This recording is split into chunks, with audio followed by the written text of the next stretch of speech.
기도하시겠습니다. 하나님 아버지 감사합니다. 오늘도 주님께 예배드리게 하시고 또 성역 공부로 이렇게 모이게 하시니 감사합니다. 주님 말씀을 다시 한번 들여다보며 주님 어떻게 주님 살아야 하는지 생각해 볼 때 교훈을 얻을 뿐만 아니라 마음속에 감동도 있게 하시고 삶 속에 변화도 있게 성령께서 역사하여 주시옵소서. 감사드리면서 예수 그리스도의 이름으로 기도합니다. 아멘. 예, 오늘은 88번 소율이문답 88번 외적인 수단에 대해서 얘기를 하는데요. 그 외적인 수단에 대해서 개요 부분입니다. 그래서 그것을 전체적으로 설명을 하는 부분이고요. 다음 주부터 하나하나 외적인 수단들이 무엇인지 보게 되는데요. 제가 질문 읽겠습니다. 답을 말씀해 주세요. 그리스도께서 우리에게 구원의 유익을 전하시는 외적 보통 방법이 무엇인가? 그리스도께서 우리에게 구원의 유익을 전하시는 외적 보통 방법은 교회의 규례인데 특별히 하나님의 말씀과 성례와 기도이다. 이것이 모두 그 택하신 자에게 효력이 되어 구원을 얻게 한다. 네. 방법이라고 번역된 것이 means라는 건데요. means라는 말은 수단이라는 말이죠. 그래서 그 수단이라는 것이 내적인 것이 아니라 내적인 수단을 얘기하자면 저희가 믿음 얘기할 수 있겠죠. 믿음을 통해서 저희가 예수님을 알게 되는데 외적인 수단, 눈으로 보이는 그러니까 우리가 실제로 삶 속에서 행하는 이런 것들이 무엇이 있는가 그것을 살피게 됩니다. 토론 질문 보시기 전에 잠시 그 성역 구절들 밑에 있는 거 보시면요. 같이 한번 읽어보겠습니다. 마태복음 28장 18절부터 20절 보겠습니다. 예수께서 나와 말씀하여 이르시되 하늘과 땅의 모든 권세를 내게 주셨으니 그러므로 너희는 가서 모든 민족을 제자로 삼아 아버지와 아들과 성령의 이름으로 세례를 베풀고 내가 너희에게 분부한 모든 것을 가르쳐 지키게 하라. 볼지어다 내가 세상 끝날까지 너희와 항상 함께 있으리라 하시니라. 여기 보시면 모든 민족을 제자로 삼으라고 하셨는데 아버지와 아들과 성령의 이름으로 세례를 베풀라고 하셨죠. 이게 성례 부분 나오는 것이고요. 또 내가 너희에게 분부한 모든 것을 가르쳐 지키게 하라. 하나님 말씀을 얘기하는 것이겠죠. 이런 것들 외적인 수단이 어떤 것들인지 계속 저희가 이거 살필 텐데요. 여기 사도행전 2장 41절에도 좀 나와 있습니다. 같이 한번 읽어보겠습니다. 그 말을 받은 사람들은 세례를 받음에 이날에 신도의 수가 3,000이나 더하더라.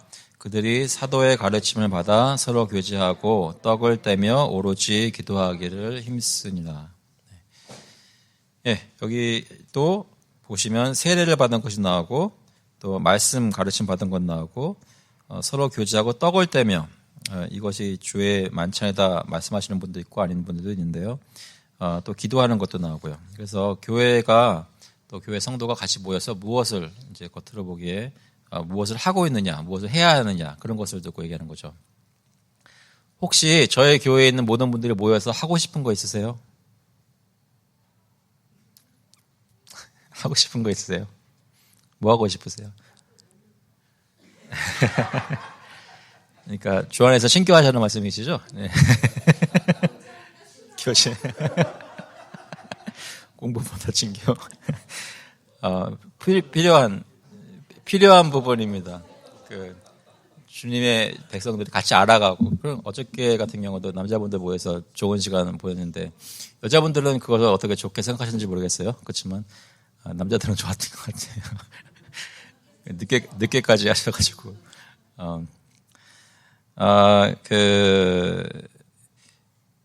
여기서 말하는 외적인 수단은 그러니까 교회가 성도가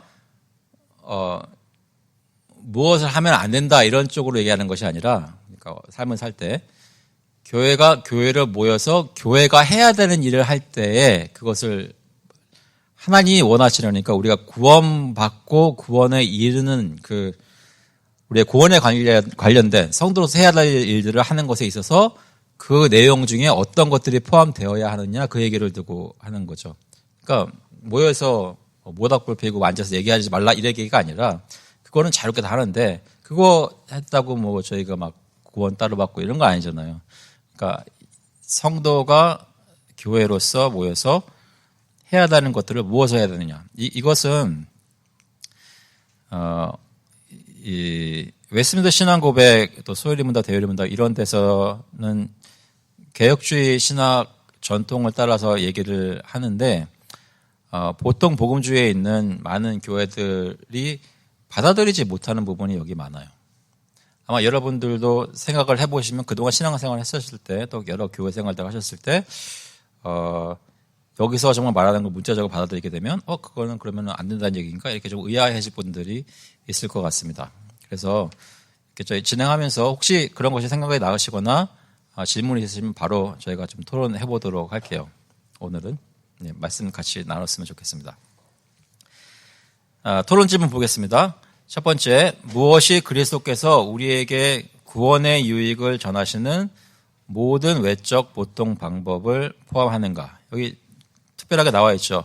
구원의 유익을 전하시는 모든 외적 보통 방법을 포함하는가?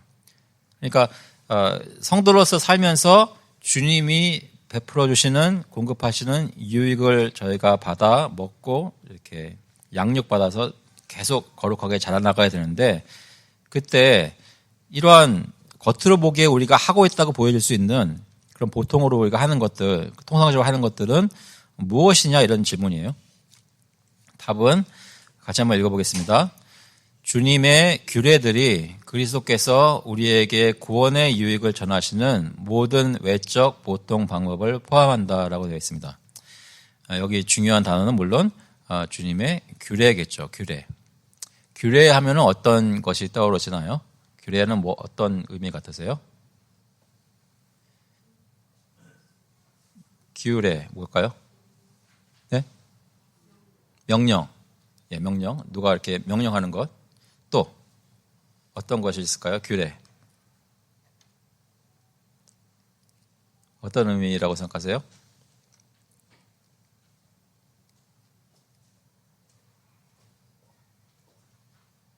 의견 없으세요? 보통 쓰시는 말은 아닌가요, 규례? 규례 하면은 뭐가 떠오르세요? 말씀? 성찬? 뭐 구체적인 거 생각하실 수도 있고. 규례라는 것의 일반적인 뜻은 무엇인가? 저에게 도움을 주는 것은 여기 주님의 규례라고 번역된 것은 여기 영어로 보면 the ordinance of the Lord라고 해요. ordinance. 그럼 ordinance는 뭐예요? ordinance는 규례죠. 혹시 사업하시는 분들 ordinance 뭐 이런 거 혹시 들어보신 적 없어요? 비즈니스 하면서? 막 등록하고 그러면은 주요 정부에 등록하고 그러면은 뭐 ordinance 말도 나오기도 하고. 그러니까 뭐 여러 가지 뜻으로 사용될 수 있겠지만 교회에서 규례라는 말, ordinance라는 말을 쓸 때는 하나님이 말씀을 통해 이렇게 주의 백성은 이런 것을 예배 중에 또는 사역 중에 해라라고 하는 이런 것들을 해라라고 하는 정하신 것들이에요. 어떻게 보면 좀 애매모호한 좀 이렇게 그런 개념일 수 있는데 중요한 거는 하나님께서 정하시고 우리가 실제로 교회 생활, 신앙생활을 하면서 해야 되는 것들. 공적으로. 그래서 여기서 얘기하는 것은 예수님이 우리에게 구원을 이루시기 위해 십자가에 달려 죽으셨잖아요. 십자가에 달려 죽으시고 왜 죽으셨어요?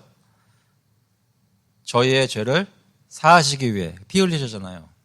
그리고 십자가에 죽으시고 장사한 지 4일 만에 부활하셨잖아요. 그리고 승천하셨죠. 승천하신 후에 성령을 보내주셨죠. 이런 것들은 저희 개개인이 무엇을 하든지 간에 변하지 않는 객관적인 하나님의 구원 역사예요. 아시겠죠? 예수님이 역사적으로 이미 하신 것이란 말입니다. 그런데 그렇게 하신 이유가 우리에게 구원을 베푸시려고 하신 것인데 우리에게 구원을 베푸신다고 하시는 것은 개개인의 그러니까 한 사람 한 사람에게 구원을 베푸시는 거잖아요. 주관적으로 구원하시는 거죠. 각자 상황이나 처지에 맞게 성령께서 역사하셔가지고 예수님께서 이미 이루신 그 객관적인 구원 사역의 유익, 효력을 성령께서 각자에게 전해주신단 말이에요. 그것이 시작이 물론 저희 마음을 다시 살려주시고 이렇게 중생시켜주시고 믿음과 회개를 통해서 주님 아는 사람이 되게 하셨잖아요. 그런데 구원 사역이 끝난 것이 아니라 우리가 구원 받았지만 동시에 구원을 받아가고 있다고 얘기를 할 수 있는 게 지금도 계속 우리를 거룩하고 깨끗하게 만드시는 그런 구원의 유익을 지금 저희가 받아서 계속 성장하고 있단 말입니다. 그런데 그 부분에서 얘기하는 거예요. 그러면 예수 그리스도의 복음 메시지를 믿은 사람들이 주님 백성이 되는데 그 사람들이 이제 구원에 계속 자라갈 수 있도록 유익을 받는, 어떻게 하면 유익을 받을 수 있느냐, 그 수단과 방법이 무엇이냐라고 묻는 거죠. 근데 그것은 이제는 너희가 예수 믿고 구원받았으니 성령께서 이끄시는 대로 너희 마음대로 다 해라 라고 말씀하시는 그런 자유를 주신 것이 아니라 어떤 특정한 것들을 해라라고 말씀이 정하신 게 있다는 그런 얘기입니다. 이해되셨나요? 이해되셨나요? 이해되셨을 때는 제가 말씀드린 것을 여러분의 랭귀지로 그대로 다시 또 저에게 답해 주셔야 되는데 누가 설명해 주시겠습니까? 네? 법도라고도 볼 수 있죠. 예. 근데 그것을 제가 말씀드린 거 다시 한번 여러분의 방법으로 설명을 하자면 주님의 규례는 우리가 지켜야 되죠. 근데 무엇을 위해서? 네, 이래서 시험과 퀴즈가 항상 필요한 것이 좀 이상한 게 있는데요. 주님의 규례는 저희가 구원의 유익을 얻어서 성장할 수 있도록 필요한 것이죠. 근데 그것을 너희가 그냥 알아서 뭐로 가도 서울만 가면 되지 알아서 와라 이런 게 아니라 하나님이 이 길로 와라 이렇게 해라라고 하는 제정하신 방법들이 있다는 거예요. 아시겠죠? 제정하신 방법들이 있다는 거예요. 이 부분이 저희 교회 같은 장로교회 또는 개혁주의 신앙을 따르는 거기서 말하는 어떤 예배는 하나님이 규정하신 것이 있다라고 믿는 종파와 그렇지 않다. 하나님께서 말씀에서 금지하지 않으시는 것을 우리가 다 자유롭게 할 수 있다라고 생각하는 규범적인 예배를 해야 된다라고 생각하시는 분들과 달라지는 부분이에요. 아시겠죠? 이해되시나요? 그러니까 우리는 예배를 드릴 때나 신앙생활을 할 때 하나님이 특별히 이러한 것을 해라라고 하는 것만 해야 된다고 믿는 사람들이고 다른 사람들은 이거 하지 말아라. 우상 숭배하지 말아라. 이것만 안 하면 다 할 수 있다고 믿는 게 크게 보자면 그게 두 가지로 갈라진단 말입니다. 이해되시죠? 예를 들어서 그 시카고에 있는 어떤 교회에서 제가 옛날에 학생 때 가봤었는데 갔더니 설교 안 하고 드라마 하더라고요. 연극해요, 성극.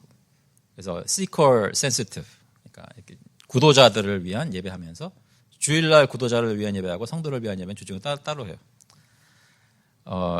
그거는 어떤 쪽인가요? 규정적 예배를 따르는 거예요? 규범적 예배를 따르는 거예요? 규범적. 거기는 하나님이 드라마 하지 말아라는 말씀 안 하셨으니까 우리가 할 수 있다고 생각하시는 거고. 규정적 따른다면 하나님이 예배 중에 하라고 이런 것들이다 하는 것에 드라마가 없거든요. 그러니까 그걸 안 하는 거예요. 드라마를 주일로 할 수 없다는 얘기가 아니라 주일 예배 이후에 여러 가지 할 수 있지만 예배라는 걸 얘기할 때는 요소들이 있단 말이에요. 근데 거기에 드라마는 없어요. 좋은 질문입니다. 예, 그거는 또 나중에 토론해 보도록 하겠습니다. 그런데 그거 좋은 질문. 그러니까 시대 문화적 이런 거를 이제 고려를 할 수, 그러면 우리가 요소라고 부르는 것이 시대와 문화를 초월하는 원칙이냐 아니냐 이런 질문이 나오는 거죠. 그래서 이런 것들 저희가 다루기 시작하는데 외적 보통 방법이 필요한데 구원의 유익을 얻기 위해서는 그럼 뭘 해야 되느냐라고 엄청난 디베이트 있던 중에 그것은 주님의 규례들이 바로 그 외적 보통적인 방법을 다 포함하는 것이다라고 얘기를 해요. 그럼 주님의 규례는 무엇을 의미하는 거? 2번 답을 한번 읽어보겠습니다. 주님의 규례들은 같이 읽어보겠습니다. 주님의 규례들은 주님께서 제정하신 은혜와 구원의 방법, 수단들인데 이것들은 주님이 오직 그의 말씀에서만 제정하시고 명령하셨다. 방금 설명드린 거죠. 성경에서 하나님의 말씀 속에서 이렇게 이런 것들을 해가지고 그 구원의 유익을 받으라고 하나님이 정하신 것들이 있다는 거예요. 그것이 무슨 근거로 얘기를 하느냐? 마태복음 아까 읽었던 거 다시 한번 보시면 이게 가르쳐 지키게 하는데 무엇을 얘기하는 겁니까? 내가 너희에게 분부한 모든 것을 가르쳐 지키게 하라. 다른 거 가르치고 지키게 하는 것이 아니라 내가 너희에게 분부한 모든 것을 가르쳐 지키게 하라. 굉장히 스페시픽하죠. 그리고 고린도전서 보시면 내가 그리스도를 바울 사도가 얘기하는데 내가 그리스도를 본받는 자가 된 것 같이 너희는 나를 본받는 자가 되라. 어떻게 바울이 했습니까? 너희가 모든 일에 나를 기억하고 또 내가 너희에게 전하여 준 대로 그 전통을 너희가 지킴으로 너희를 칭찬하노라. 그러면서 언급하는 것이 내가 너에게 전하는 것은 주께 받은 것이니 하면서 여기 말하는 규례 중에 하나인 성례가 나오죠. 주 예수께서 잡으시던 밤에 떡을 가지사. 이해되시죠? 그러니까 성경에 보면 하나님께서 이렇게 해라 했을 때 굉장히 이렇게 제한적이란 말이에요. 이것을 해라라고 가르쳐 준다고요. 근데 그것이 어디 발견되냐면 말씀에 발견된다는 것이죠. 여기까지 이해되시는 걸로 믿고 3번 보시면 우리가 구원에 이른다는 것은 저희가 구원 안 받았다는 것이 아니라 구원 받았는데 그 받는 사람이 실제로 주님께서 원하시는 완전한 모습으로 예수 오실 때 발견되기까지 그 구원에 이르기까지 거기까지 갈 때 마치 철로역정에서 끝까지 가는 거 얘기하는 거죠. 구원에 이르려면 사람만이 제정한 어떤 규례도 사용해서는 안 되는가. 그러니까 성경에는 없지만 이거는 해도 좋을 것 같은데 모든 사람이 다 동의할 만한 그런 것들 그거는 사용해서는 안 되는가라고 묻는 거예요. 그 답을 한번 읽어보겠습니다. 우리가 구원에 이르려면 사람만이 제정한 어떤 규례도 사용해서는 안 된다. 왜냐하면 그것은 헛되고 모욕적인 자의적 숭배이기 때문이다. 그리고 우리는 하나님이 직접 제정하신 규례들에 의한 것이 아니면 그 위에 주님의 복을 얻거나 그것을 통해 어떤 규례에 어떤 참된 유익을 받을 것도 타당하게 기대할 수 없다. 여기 타당하게라고 번역한 것은 여기 groundedly라는 말을 제가 번역한 건데요. 무슨 말이냐면 하나님이 복 주신다고 그랬어요. 자기 백성에게. 그런데 언제 복을 주신다고 말씀하신 게 있다는 거예요. 그러니까 하나님이 그냥 막 복을 주시는 것이 아니라 너희가 나의 말을 순종해서 이렇게 하면 복을 주겠다라고 제정하신 것이 있단 말이죠. 그러니까 내가 예배 와서 하나님 오늘 나에게 복 주시겠지라고 기대할 때 만약에 그 예배가 하나님이 명령하신 그런 요소를만 가지고 하는 것이 아니라 사람이 자의적으로 만들어낸 것들을 포함해가지고 이거 우리가 생각할 때 이거 좋으니까 하겠습니다라고 생각하는 걸 한다면 우리가 하나님의 복을 기대할 만한 타당한 이유가 없다는 거예요. 이해되시죠? 이해되시죠? 그래서 하나님은 여기서 이런 걸 들어보시면 하나님이라는 분에 대해서 어떻게 생각하시게 되나요? 어떤 느낌이 드세요? 하나님은 어떤 분 같으세요?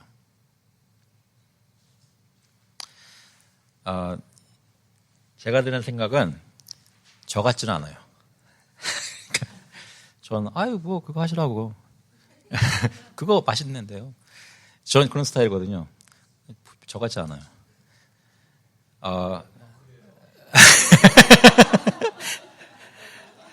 무슨 말이냐면 라면을 끓일 때는 이런 거를 넣어야 돼.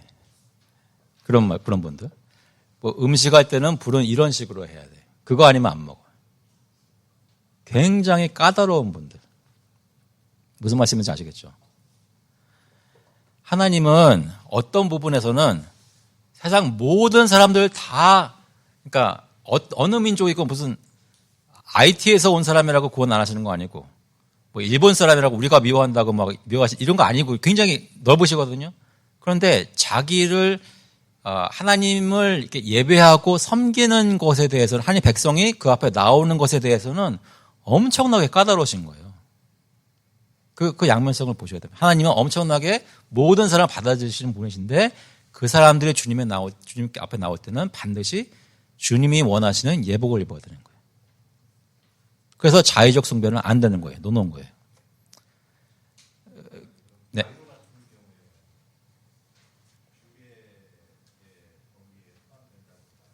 바이로야. 그러니까 내교. 교회 내교. 그것은 이제 나중에 저희가 언제 한번 신앙 고백을 공부할 수 있는 때가 되면 좋겠는데요.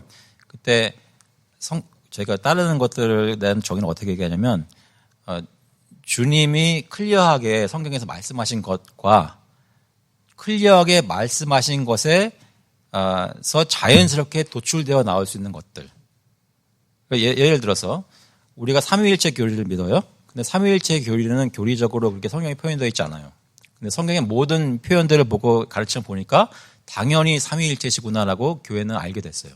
그래서 그걸 믿거든요. 그러니까 성경에 그대로 나와 있거나 성경에 그대로 나와 있지는 않지만 이것들을 보니까 이렇게 해야 되는구나라고 생각하게 되는 것들. 방금 말씀하신 내규 같은 부분은 이제 회색지대로 조금 들어가려고 하는 건데 그 성경에서는 분명히 모든 교회 사역을 질서 있게 하라고 하셨거든요. 그 질서 있게 하라는 것을 주님께서 저에게 지혜를 주셔서 카먼 센스를 주셔서 이렇게 만들어내는 규칙들이겠죠. 하지만 물론 그 내규가 하나님의 예배의 요소들을 건드리는 것들은 물론 안 되겠죠. 그러니까 성경 안에서 그 가능한 것들이 되는 건데 어떨 때는 어떤 교회의 내규들을 보면 하나님께서 그렇게 하라고 말씀하신 것이 아니고 하나님의 말씀에 정신에도 맞지 않는데 사람들이 생각하기에 그게 좋을 것 같아서 하시는 것들이 있어요. 자의적인 부분이 그러니까 교회 삶 속에서 자의적인 부분이 아예 없을 수가 없죠. 그러니까 어저께 남자분들 모여진 건 순수적인 자의적인 거잖아요. 누가 뭐 시킨 것도 하겠잖아요. 그게 없다는 얘기가 아니라 실제로 어떤 조직적으로 어떤 걸 해야 된다라고 요구되는 특히 내유 같은 걸 얘기할 때는 그럼 어디에다 선을 걷느냐 이제 문제가 생기는데 근데 어떤 것들은 클리어하게 그거는 성경적이 아닌데도 집어넣는 것들이 가끔 가다가 있습니다. 그래서 저희가 지혜롭게 그것을 걸러내야 되는데요. 그런 것들에 많이 도움되는 것은 물론 저희가 한 교회가 이걸 한번 해보고 그냥 좋아서 하는 그런 게 아니라 교단에 있는 게 좋은 것 중에 하나 그거예요. 그래서 몇백 년 통해서 이렇게 좀 해보고 이거는 이거구나 이렇게 알게 된 것들이 있거든요. 뭐 기왕 말씀 나온 김에 한 가지 예를 들자면 그 한국 교회에는 은퇴 연령이 있어요. 은퇴 연령, 직분자의 은퇴 연령. 근데 이거 뭐 성경에 맞느냐 안 맞느냐 그걸 떠나서 일단 저희 교단에서 말하는 헌법의 그거하고는 안 맞아요. 교단에서 헌법에서 그거는 은퇴 연령이 없어요. 왜냐면 제가 경험한 은퇴 연령 그거는 조금은 사이드로 빠지네요. 오늘은 2장밖에 없으니까 마음 놓고 하겠습니다. 그 은퇴 연령을 왜 가지냐면 실제로 알고 보니까 어떤 분을 직분자로 세운 거예요. 근데 이분이 계속 하고 싶어 하세요. 그게 목사가 됐든 장로가 됐든 집사가 됐든 계속 하고 싶어 하세요. 그분 뜻은 하고 싶어 하는 뜻인데 교인들은 원하지 않아요. 그런데 그러면은 정상적인 경우에는 성경적인 어프로치는 뭐냐면 그래도 사랑하는 형제니까 어떠한 이유로 해서 그렇게 하시면 안 될 것 같은데 계속 이렇게 하시면 이 직분이 계속 하시는 건 건강하지 않은 것 같습니다. 고 말씀을 드려야 돼요. 컨프런테이션을 하는 것이 그 형제를 위한 길이에요. 그런데 이제 한국 분들의 특징적인 것이 이제 여기 없는 사람들한테 화를 잘 내고 여기 있는 사람은 컨프런트 안 하거든요. 그래서 사용하는 것 중에 하나가 은퇴 연령. 어떤 나이가 되면 이제 빠져나오시더라고요. 어떤 분들은 그것을 역으로 이용해요. 그러니까 이제 자기가 하기 싫어요. 근데 그냥 좋게 내려놓을 방법이 없는. 근데 나이가 되니까 이제 자연스럽게 내규에 따라서 그만하겠다고 하시는 경우도 있으니까 맨 처음에 은퇴연령이라는 규제가 들어왔던 것이 어떤 여러 가지 배경인지 제가 잘은 알지 못하지만 실제로 사용되는 목적이나 그 효율성을 그걸 보니까 왜 있냐 하면 그 역할이에요. 근데 저희 교단에 있는 헌법에 좀 보시면 어떤 직분자가 그것을 그만하게 되는 조항이 있어요. 근데 그것은 그 사람이 건강상의 이유로 더 이상 제가 못하겠습니다. 좀 쉽게 말해서 저 이제 그만하게 해주세요. 건강상의 이유로. 그랬을 때 교회가 보고, 그러니까 당회가 보고 허락하는 거예요. 그러니까 이 다이내믹이 뭐냐면 직분했다고 해서 뭐 돈 더 생기는 것도 아니고 한국에서는 돈 더 생기는 경우들이 있죠. 근데 그런 거 아니고 그 직분했다고 명예가 높아지고 지위가 높아지고 사람들 막 우러러보기 때문에 기분 좋아지는 거 아니고 실제로 그 직분자가 사용하는 직분의 모습이 그거 진짜 힘든 거예요. 어려운 거예요. 근데 교회 입장에서 너무 좋은 거예요. 하나님의 은사를 받으면 열심히 섬겨주니까 교회 입장 너무 좋은 거예요. 근데 이분은 너무 감사한 마음을 하는데 이제 시간이 지나가면서 너무 힘든 거예요. 근데 힘든 것이 육체적으로 건강상으로 너무 이제는 도저히 못하겠습니다라고 교회에 부탁드리면 교회에서 알겠습니다. 수고하셨습니다. 이렇게 놔드리는 것이 은퇴지. 막 하고 싶은데 저 사람 하면 안 되는데 이제 싫은데 그만두기 하기 위해 가지고 이건 아니라고요. 제가 개인적으로 볼 때는 그거는 하나님의 성경의 정신에도 안 맞고 저희가 가지고 있는 교단의 헌법에도 안 맞아요. 무슨 얘기인지 아시겠나요? 그러니까 좋은 의도에서 그런 걸 집어넣는 것들이 많이 있다는 겁니다. 자의적 이것이 굉장히 교회 삶 속에 침투해 있는 것이 많이 있어요. 그건 이제 조금씩 보기로 하고요. 3번 보시면, 다시 한번 보시면, 구원에 이르려면 사람만이 재정은 어떤 규례도 사용해서는 안 된다. 왜냐하면 그건 헛되고 모욕적인 자의적 숭배이기 때문이다. 저희가 맨 처음에 교회 시작한 지 얼마 안 돼가지고 부활절 시간에 다가왔었잖아요. 그때 저희가 부활절 예배를 따로 안 드렸던 이거 기억하세요? 그때 그러면 설명을 좀 드렸었는데, 물론 그 정신이나 마음이나 의도나 습관이나 관습이나 다 좋은 것들이 많은데, 우리 교회에서 그걸 하지 않기로 했던 이유는 딱 요거에 걸리기 때문이에요. 예배를 드리려고 할 때 하나님이 제정하신 날이 아니거든요. 구약에서는 제정하신 날들이 분명히 있었어요. 근데 그것의 역할은 앞으로 오실 예수 그리스도를 바라보고 주님께서 일부러 집어넣으셨던 것이고, 예수님께서 오신 다음에는 그 모든 절기가 더 이상 그리스도 안에서 성취됐기 때문에 그걸 또 그리스도 놔두고 그 절기를 따라가면 맥주 감사절을 예배를 같이 이렇게 되면은 예수 그리스도가 오시는 걸 부인하는 것과 마찬가지 효과를 낳기 때문에 그거는 더 이상 안 되는 거예요. 신약 교회에서 하나님이 제정하신 절기는 안식일 밖에는 없어요, 지금까지는. 아시겠죠? 그래서 크리스마스도 다 저희 부활절도 저 어릴 때는 맥주 감사절도 해가지고 헌금목도 기억나요. 맥주 감사절. 그걸 다 예배 안에 집어넣어서 그거 특별 헌금도 하고 이랬거든요. 근데 그것이 아무리 좋은 의도고 해도 하나님이 제정했느냐 안 했느냐, 그게 이제 중요한 겁니다. 그래서 성탄절의 그런 생각이나 어떤 모든 것들을 1년 365일 때 어느 때나 해도 하셔야 되고 상관없지만, 그것을 예배의 그런 교회력에 가지고 와서 하는 것은 바로 그것이 카톨릭이 했던 겁니다. 그래서 이 부분이 개혁주의 교회가 카톨릭과 심하게 부딪혔던 부분이 바로 이 부분입니다. 자의적 숭배가 카톨릭 교회에서는 성행했어요. 언제 한번 기회 되시면 그 직분자 교육할 때도 그렇고 저희 할 때 그거 잘 설명한 책들이 짧은 것들이 있습니다. 같이 한번 나눴으면 좋겠는데요. 그런 것들이 왜 들어오게 됐는지, 사람들이 어떤 식으로 생각하게 됐는지가 잘 설명되어 있습니다. 네.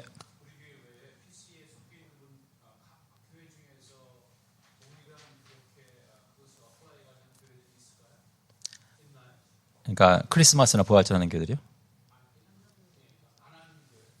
안 하는 교회 있어요. 교회는 있는데 안 하는 교회보다 하는 교회가 더 많아요. 그래서 먼저 이것도 나중에 한번 토론해 볼게요. 근데 일단은 개척교회 하면서 좀 감사한 것 중에 하나는 심플하게 모든 것을 할 수 있다는 것이 감사하긴 한데, 각 회중마다 그 교단적으로 어떻게 어떤 거는 중요하게 생각하고 이렇게 그거는 이렇게 지시 내리고 이렇게 하는 것들이 있지만, 어떤 것들은 어느 정도까지는 이제 알아서 하십시오라는 것이 있거든요. 근데 그 예배, 절기 이런 것들을 어떻게 하느냐까지는 저희 교단에서는 그렇게 많이, 원칙은 얘기는 하지만 그렇게 강요하지는 않은 것 같아요. 제가 느꼈던 PCA 안에서는. 네. 이해되시죠? 일단 자의적 숭배가 문제는 예배에 관련된 하나님이 정하지 않는 것을 우리가 정해서 하는 것들은 안 된다는 것입니다.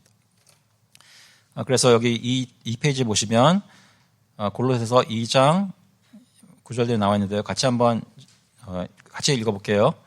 너희가 어찌하여 세상에 사는 것 같이 규례에 순종하느냐, 사람의 명령과 가르침을 따르느냐.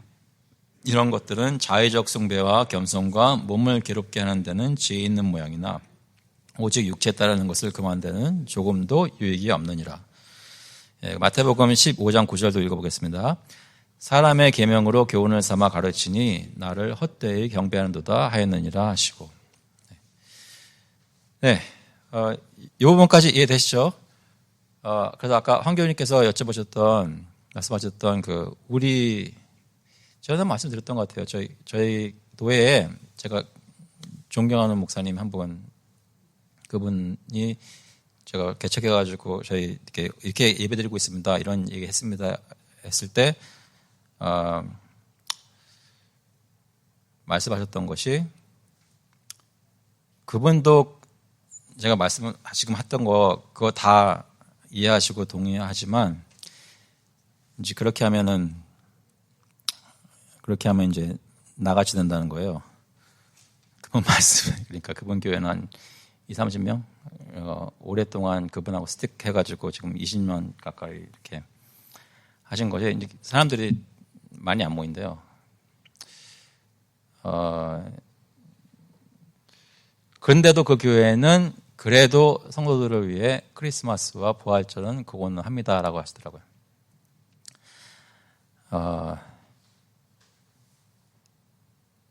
그래서 그런 얘기를 듣고 생각을 많이 해봤죠. 그래서 여러분들이 이것에 대해 자의적 숭배가 무엇인가에 대해 얼마만큼 이해하시고 또 저희 교회에서 실천해 나가기를 원하시는지 그런 것들을 살펴볼 텐데 왜 어떤 거를 하느냐 마느냐를 정하기 전에 왜 하나님이 이렇게 말씀하시느냐를 저희가 좀 잘 생각해 봤으면 좋겠습니다. 그래서 4번 볼게요. 4번 보시면 규례들이 왜 그리스도께서 우리에게 구원의 유익을 전하시는 보통 방법이라고 불리는가? 답을 한번 읽어보겠습니다. 규례들은 그리스도께서 우리에게 구원의 유익을 전하시는 보통 방법이라고 불린다. 왜냐하면 주님은 자신을 이러한 규례들에 온전히 제한하거나 묶어두시지 않았기 때문이다. 주님은 어떤 이들을 특별한 방법으로 본성의 상태에서 은혜의 상태로 옮기실 수 있다. 바울의 경우에는 하늘로부터 온 빛과 목소리에 의해 회심되었다. 하지만 이러한 규례들이 회심과 구원을 이루는 가장 통상적인 길이자 방법이며 이러한 수단을 사용하지 않고서는 우리에게 구속의 어떤 유익이라도 전하실 것이라고는 타당한 근거에 의해 기대할 수 없다. 일단 이 말씀은 이해되시나요? 통상적이라고 불리는 방법, 통상적이라고 부르는 이유는 통상적이지 않은 특별한 경우들이 있다는 거거든요. 그래서 하나님께서 구원의 유익을 전하실 때 성경에도 보니까 바울 사도도 갑자기 길을 가는데 빛이 비치고 목소리가 들리면서 마음이 회심되는 그런 깨지는 역사가 있었어요. 근데 누구에게나 다 그런 식으로 역사하시는 것이 아니잖아요.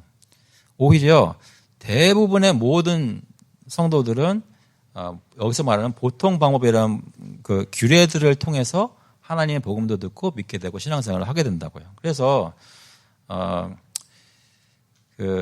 이런 말씀이 있습니다. 그러니까 보통이라는 조건부를 달고 보통 교회 밖에는 구원이 없다라고 얘기를 해요. 교부들 얘기를 들어보면 무슨 얘기냐면 교회 밖에 구원이 전혀 없느냐? 그것은 아니에요. 그러니까 예수님 십자가 달리셨을 때 옆에 달렸던 강도는 뭐 교회 멤버십 클래스 한 적 없잖아요. 근데 오늘 낙원에 있을 거라고 말씀하셨거든요. 특별하게 하시는 경우도 있어요, 분명히. 지금도 아마 있을 거예요. 그러나 대부분 정상적으로 예수님 믿고 신앙생활을 하려고 할 때 주님께서 사용하시는 것은 이런 규례들이라는 거죠. 주님께서 정하신 규례들을 통해서 예수 믿고 구원받고 구원 가운데 자라난다는 것입니다. 이해되시나요? 그래서 그러면 이제 규례들이 무엇인가를 조금 더 구체적으로 보는데 5번에 보시면 주님이 제정하신 으뜸 가는 규례들은 무엇인가? 답을 얘기해 보겠습니다. 주님이 제정하신 으뜸 가는 규례들은 말씀과 성례와 기도이다. 네, 이것이 저희 교회 역사상 이것이다라고 쭉 얘기를 하는 부분들이에요. 사도행전 2장 42절에 그 예가 나와 있는데요. 그들이 사도의 가르침을 받아 말씀이죠. 서로 교제하고 떡을 떼며 이걸 아까 말씀드렸던 성례를 보는 것들이 많이 있는 거죠. 오로지 기도하기를 힘쓰니라. 그래서 이 세 가지 말씀과 성례와 기도가 교회가 주님의 구원하시는 은혜를 성도들에게 전달될 수 있도록 교회가 늘상 해야 되는 일들입니다. 혹시 그건 기억하세요? 교회가 교회인 것을 알아볼 수 있게 만드는 표지들, 그것은 말씀과 성례와 권징. 멤버십 클래스 때 기억나시죠? 말씀과 성례와 권징. 그것이 있어야 교회다라고 얘기를 했죠. 그런데 실제로 물론 권징을 통해서 유익을 많이 받지만 전통적으로 저희가 알게 되는 은혜를 받는 수단은 말씀을 통해 은혜를 받고 성례를 통해 은혜를 받고 또 기도를 통해 은혜를 받습니다. 그것과 같이 가는 것이 여기서 말하는 교제라는 것이 있는 거죠. 이해되시죠? 그래서 그러면 규례들은 누구에게 효력이 있게 되는가? 규례들은 오직 택하심을 받은 자들에게만 효력이 있다. 누가 와서 이제 다음 주에 성찬 있는데 누가 방문했어요. 근데 예수 믿을까 말까 하시는 분이에요. 근데 야외에서 굉장히 좋은 분위기에 나와서 와인 가져고 하니까 진짜 와인인가 보다 하고 가지고 홀짝 했단 말이에요. 포도주 좋네. 이런단 말이에요. 이 사람은 그러면 성찬에 효과가 있는가? 왜 없을까요? 가톨릭 신부가 어떻게 말씀하실지는 제가 잘 직접 여쭤보지 않아서 모르겠지만 그들이 가지고 있는 신학에서는 그게 뭔가 있어요. 가톨릭 신학에 따르면 아무것도 모르는데 와가지고 홀짝한 게 뭔가 좀 있어요. 왜냐하면 그들은 이게 바뀐다고 생각하거든요. 눈으로 보게 바뀐다는 게 아니라 그들도 눈으로 보게 안 바뀌는 걸 알아요. 근데 화채설이라고 카톨릭이 얘기할 때는 이 서브스턴스가 바뀐다는 얘기예요. 신부가 축복하면. 그래가지고 물론 믿는 사람이 먹는 것과 안 믿는 사람이 먹는 건 다르겠죠. 그렇지만 믿지 않는 사람도 이걸 딱 먹으면 일단 이것과 몸속에 들어갔으니까 뭔가 일어나야 되는 거예요.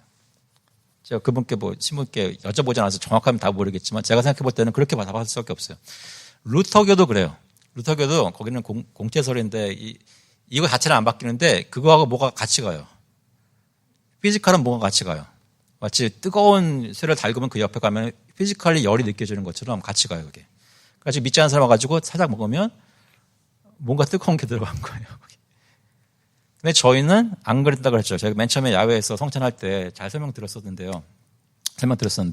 저희는 칼빈이 얘기했던 것처럼 영적인 임재설이에요. 믿음을 가진 사람이 믿고 참여할 때 그때 그리스도께서 영적으로 임재하세요. 믿음이 없으면 그리스도께서 영적으로 임재하시는 거 없어요. 근데 뭔가 일어나요. 믿음을 가지고 들어가면. 그래서 주님의 임재를 다른 평소상시에 내가 일하고 예배드리고 할 때보다 다르게 느끼는 것이 분명히 있어요. 성찬 때. 이해되시죠? 그래서 이 규례들은 성찬의 예를 한 가지만 드렸지만 누구에게 효력이 있게 되는가? 이제 믿음을 가진 사람들인데 이것 따라하자면 누가 믿는 사람입니까? 하나님께서 택하셔서 믿게 된 사람들에게 효력이 있는 거예요. 그래서 여기 사도행전 말씀 보시면 날마다 마음을 같이하여 성전에 모이기를 힘쓰고 집에서 떡을 떼며 기쁨과 순전한 마음으로 음식을 먹고 하나님을 찬미하여 또 온 백성의 칭송을 받으니 이 사람들 어떤 사람이냐고 보니까 주께서 구원하는 사람, 여기 잘못 쓴 겁니다. 주께서 구원하는 사람, 맞습니다. 번역이 주께서 구원받는 사람을 날마다 더하게 하시니라. 근데 킹 제임스 버전에 보면 such as should be saved, 구원받아야 하는 사람. 그러니까 하나님께 작정하신 것을 여기 가지고 킹 제임스에서 번역을 했는데요. 무슨 얘기냐면 하나님께서 구원받기로 정하신 사람들이 이렇게 모여있기를 힘쓰고 떡을 떼고 순전한 마음 음식 먹고 찬미하고 이런 것들을 했다는 겁니다. 그 규례에 참여했다는 것이죠. 그때 의미가 있다는 것입니다. 그런 것을 좀 보충해서 다른 구절로 보자면 주께서 이같이 우리에게 명하시되 내가 너를 이방의 빛으로 삼아 너로 땅끝까지 구원하게 하리라 하셨느니라 하니 말씀을 들었을 때 말씀의 규례에 참여한 사람들이 이방인들이 듣고 기뻐하여 하나님의 말씀을 찬송하며 영생을 주시기로 작정된다는 다 믿더라. 그러니까 하나님께서 정하신 사람들이 이 말씀의 규례의 효력을 얻은 거예요. 이해되시나요? 예, 오늘따라 이렇게 좀 반응이 그러세요. 이해되시나요? 예, 그래서 이 규례라는 것이 굉장히 중요한데 이 개요 부분을 오늘 저희가 다뤘습니다. 다음 주부터 그럼 규례는 어떤 것들이 있는지 그럼 하나하나 좀 보도록 하겠습니다. 그리고 오늘 말씀하신 질문들도 조금씩은 더 볼 수 있는 기회가 되면 좋겠습니다. 다음 주가 아니라 다음 주는 성찬의 기대만 하고 말씀 공부의 구제는 다음 주로 읽겠습니다. 혹시 질문 있으신가요? 예, 네, 성경 공부를 사랑해 주셔서 너무 감사드립니다. 같이 한번 기도하겠습니다. 하나님 아버지, 저희가 신앙생활을 한다는 것이 무엇인지 조금 더 구체적으로 가르쳐 주시며 또 주님 따라가는 것에 대해서 계속 깊이 생각을 할 때 내가 무엇을 해야 되고 무엇을 어떻게 해야 되는지를 주님 바라보면서 제시어 받을 수 있도록 말씀을 보면서 교훈을 얻을 수 있도록 주님 인도하여 주셔서 제 마음속에 내가 스스로 내일 앞가림 또 내 교회에 갈 길 찾아가 나가는 것이 아니라 예수님께서 다스리신다는 것을 매일매일 실제적으로 실천하는 저희 교회와 또 성도들 될 수 있도록 주님께서 인도하여 주셔서 감사드리면서 예수 그리스도의 이름으로 기도합니다. 아멘. 감사합니다.